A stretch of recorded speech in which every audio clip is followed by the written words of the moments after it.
सांसद रेखा शर्मा की पूर्व मुख्यमंत्री भजनलाल पर की गई अपमानजनक टिप्पणी और भजनलाल के छोटे बेटे अब बीजेपी नेता कुलदीप बिश्नोई के माफी मांगने की जिद पर अड़े होने के बाद आखिरकार बीजेपी सांसद रेखा शर्मा ने अफसोस जाहिर कर खेद प्रकट किया है। सांसद के इस रुख से खुद को बब्बर शेर बुलाने वाले कुलदीप बिश्नोई के तेवर ठंडे पड़ गए और वो बोले, अब हमारे मतभेद खत्म, यानी बीजेपी ने डैमेज कंट्रोल कर लिया और कुलदीप बिश्नोई बीजेपी में ही बने रह सकते हैं।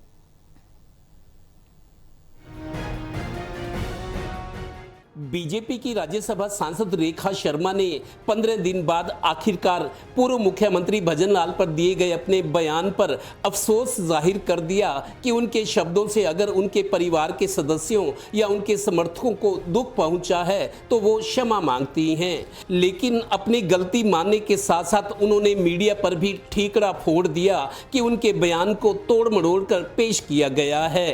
खैर, ये माफी सांसद ने करीब 15 दिन बाद मांगी है, जब पार्टी ने पंचकुला निकाय चुनाव जीत लिया। मानो सांसद को अब एहसास हुआ कि ओ ये तो गलती हो गई, यानी उन्हें समझने में ही 15 दिन लग गए। हालांकि सांसद से पहले ही सीएम नायब सिंह सैनी ने सिरसा में बोल दिया था कि स्वर्गीय भजनलाल तो हमारे लिए आदरणीय हैं, उनके कार्यकाल के अच्छे कामों को हम भुला नहीं सकते। लीजिए मैडम सांसद रेखा शर्मा। पंचकुला नगर निगम के इलेक्शन की एक रैली के दौरान मेरे एक स्टेटमेंट को मीडिया द्वारा बहुत तोड़ मरोड़ कर वायरल किया गया।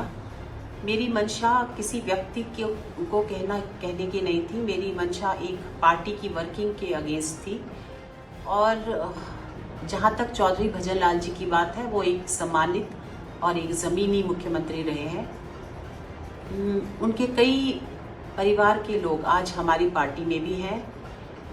यदि मेरी स्टेटमेंट से उनके परिवार या उनके सपोर्टर्स को कुछ दुख पहुंचा हो तो मैं उस स्टेटमेंट को वापस लेती हूं और खेद प्रकट करती हूं। गौरतलब है कि ऐसा भी लगता है कि सांसद रेखा शर्मा मानो बीच बीच में लिखा हुआ पढ़ रही हैं।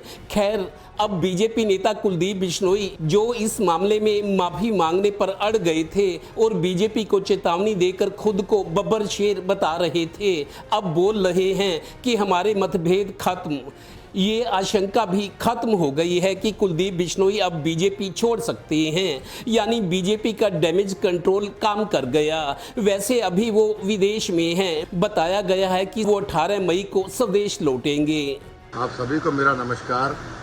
मैंने रेखा शर्मा जी का बयान देखा है और उनके स्पष्टीकरण से मैं संतुष्ट हूँ। उन्होंने अपने शब्द वापस लेकर जो खेद व्यक्त किया है उसकी मैं भूरी भूरी प्रशंसा करता हूँ। मैं इस अवसर पर आदरणीय भजनलाल जी के सभी अनुयायियों, अपने साथियों, समर्थकों और शुभचिंतकों का भी दिल की गहराइयों से आभार व्यक्त करता हूँ कि जिस तरह इस कठिन समय में आप सभी ने हमारे सम्मान, स्वाभिमान और भावनाओं के लिए मजबूती से आवाज़ उठाई, उसे देखकर मैं दिल से कहता हूँ मेरा मन वास्तव में ही भावुक हो गया।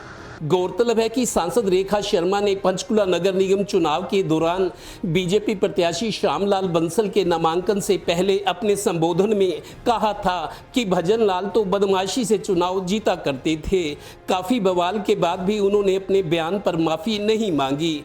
अब सीएम के बयान के बाद और कुलदीप बिश्नोई के खुद को बब्बर शेर बताने के बाद एक रणनीति के तहत ये खेद प्रकट किया गया है। वैसे आपको बता दें कि भजनलाल 9 बार विधायक बने थे, 3 बार में करीब पौने 12 साल तक सीएम रहे, 3 बार हिसार, फरीदाबाद और करनाल से सांसद बने।